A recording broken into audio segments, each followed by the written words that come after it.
बात करेंगे भारत में राजनीति के गाजा युद्ध की, क्योंकि भारत में चुनावों में गाजा की एंट्री होगी।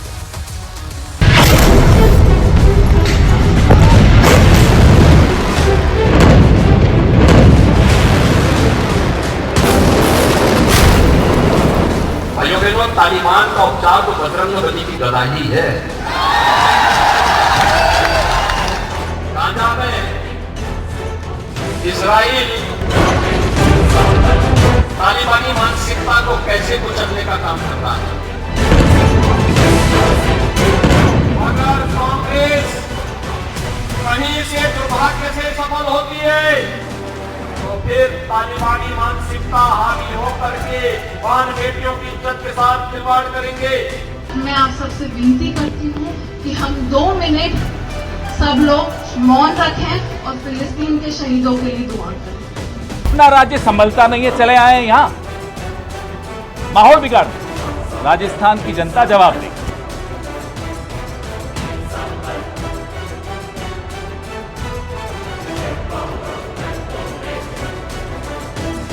कम्युनिस्टों के नाक तले समर्थन के साथ वहां पर हमास के आतंकवादी संगठनों तकरीर करते हैं, ऑनलाइन प्रोग्राम होता है, हजारों लोग इकट्ठे होते हैं और वहां की सरकार कार्रवाई। പക്ഷേ ആ ഒരു മാനസികാവസ്ഥ വെച്ചുകൊണ്ടാണ് ഇതിനെക്കുറിച്ച് പറയുന്നത്. ഇതിന് സാധാരണഗതിയിൽ ചെയ്യാൻ പാടില്ലാത്ത എന്തെങ്കിലും നടന്നിട്ടുണ്ടെങ്കിൽ അത് പോലീസ് പരിശോധിക്കുകയും നടപടികളെടുക്കുകയും അത്ര മാത്രമേ അവർ കാണേണ്ട കഴിയൂ. और इस बीच एक बड़ी खबर इस वक्त हमको मिल रही है। बड़ी खबर बता दें, भारतीय जनता पार्टी के बड़े नेता राष्ट्रीय महासचिव कैलाश विजयवर्गीय ने कांग्रेस पर एक बड़ा आरोप लगा दिया, बहुत बड़ा आरोप। मध्य प्रदेश विधानसभा चुनाव में हमास की एंट्री, कैलाश विजयवर्गीय ने कहा है कि कांग्रेस आतंकवादी संगठन हमास के वीडियो घर घर में बांट रही है। ये बहुत बड़ा आरोप लगाया है। इन आरोपों की सत्यता की पुष्टि हम नहीं कर सकते हैं कि क्या कांग्रेस वाकई हमास के आतंकवादियों के वीडियो को घर घर में बांट रही है, हमें नहीं पता। लेकिन जो आरोप है ये भारतीय जनता पार्टी के राष्ट्रीय महासचिव कैलाश विजयवर्गीय ने कांग्रेस पार्टी पर बड़ा आरोप लगाया है कि कांग्रेस आतंकवादी संगठन हमास के वीडियो घर घर में बांट रही है। कैलाश विजयवर्गीय ने यह भी कहा कि कांग्रेस का हमास को समर्थन करना आतंकवाद को समर्थन करना है और ऐसा कांग्रेस वोटों की राजनीति के लिए कर रही है। एक बार सुन लीजिए बयान जो उन्होंने कहा कि कांग्रेस घर घर में हमास के वीडियो बांट रही है। सुनिए कैलाश विजयवर्गीय। 100% तुष्टीकरण की नीति, बल्कि मुझे तो एक मुस्लिम कार्यकर्ता ने बताया कि कांग्रेस फिलिस्तीन के और हमास के ऊपर जो अत्याचार हो उसके वीडियो सप्लाई कर रही है सबको मुस्लिम बस्तियों में। मुस्लिम बस्तियों में वहाँ के वीडियो सप्लाई कर रही है कि देखिए मोदी जी क्या करवा रहे हैं।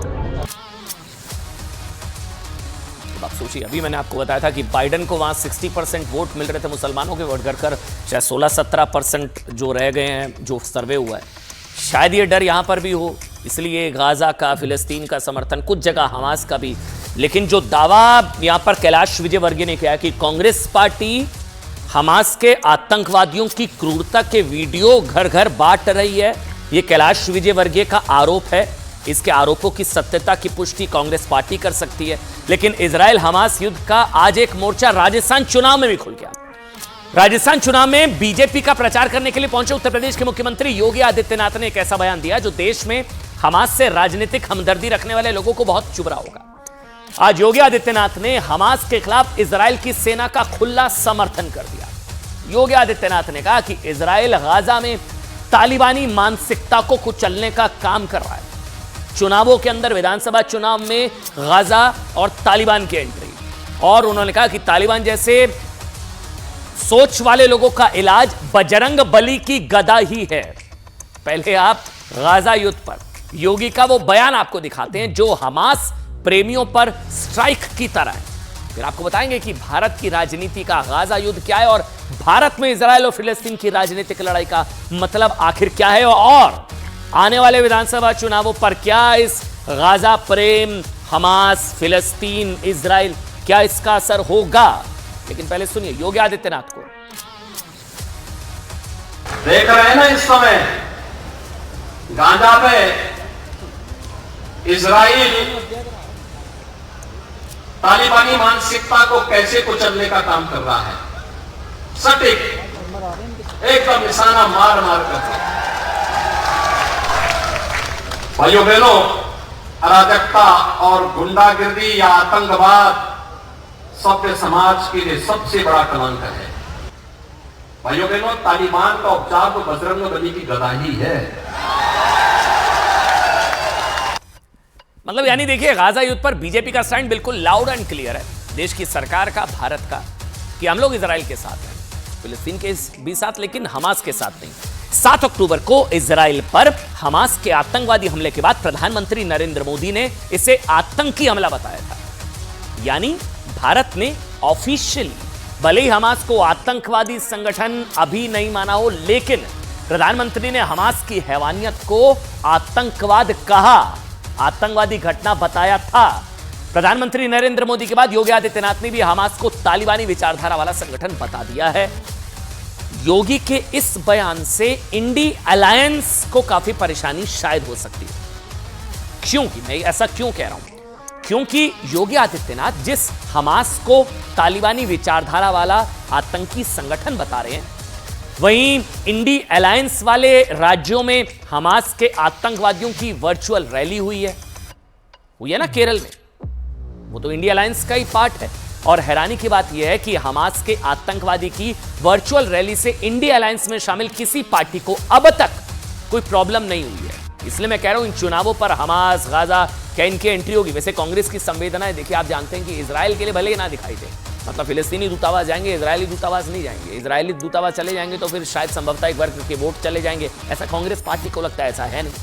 भले ही कांग्रेस ने इजराइल में क्रूरता से मारे गए लोगों को श्रद्धांजलि ना दी हो, भले ही हमास की हैवानियत के खिलाफ एक शब्द ना बोला हो, जो CWC का प्रस्ताव था, हमास, आतंकवाद कहीं जिक्र नहीं, लेकिन गाजा वालों के समर्थन में मौन व्रत जरूर रखा गया। ये आप हैरान हो जाएंगे, जो अगली खबर बता रहा हूं मैं आपको, हैरान हो जाएंगे आप। कल मध्य प्रदेश के आरोप लग सकते हैं कि बीजेपी हमास की एंट्री करा रही है इन चुनावों में, है ना? आप लोगों को लगेगा, या हो सकता है बीजेपी, ये कांग्रेस आरोप लगाएगी कि बीजेपी चुनावों में ध्रुवीकरण के चक्कर में हमास और इन सब की एंट्री करा रही है फिलिस्तीन, लेकिन नहीं भाई साहब। कल मध्य प्रदेश के खरगोन में कांग्रेस की सभा हुई, जिसमें आरोपों के मुताबिक और दावों के मुताबिक गाजा वालों के लिए 2 मिनट का मौन व्रत रखा गया। जी हां, कांग्रेस की सभा में गाजा वालों के लिए मौन व्रत, जो वहां पर लोग मरे हैं। यानी कांग्रेस और इंडी अलायंस लगातार साफ कर रहा है कि उसकी संवेदनाएं किसके साथ है। विनती करती हूं कि हम 2 मिनट सब लोग ये सुनिए आप, रखें और फिलिस्तीन के शहीदों के लिए दुआ करें।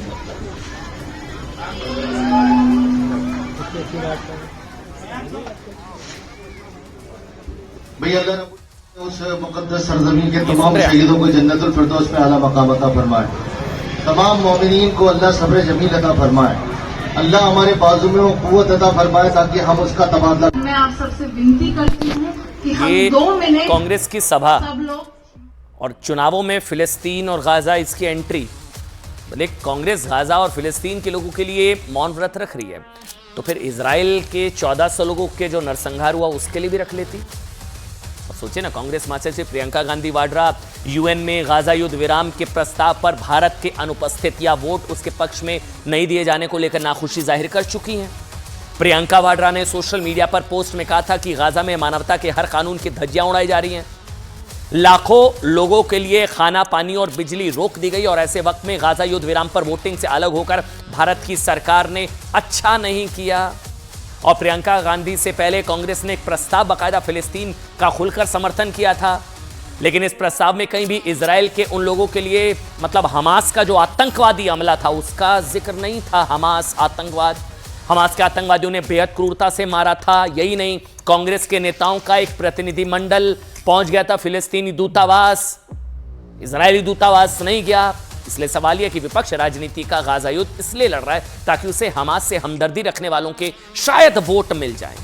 7 अक्टूबर को जब हमास ने इजराइल पर हैवानियत वाला हमला किया, तो इंडिया अलायंस के किसी दल ने ना तो इसे आतंकवादी घटना का, सुनिएगा, और ना ही हमास की क्रूरता की निंदा की। लेकिन जैसे ही इजराइल ने पलटवार किया, मतलब जब गाजा ने मारा, जब गाजा से हमास के आतंकवादियों ने मारा, तब उनका कोई धर्म नहीं था।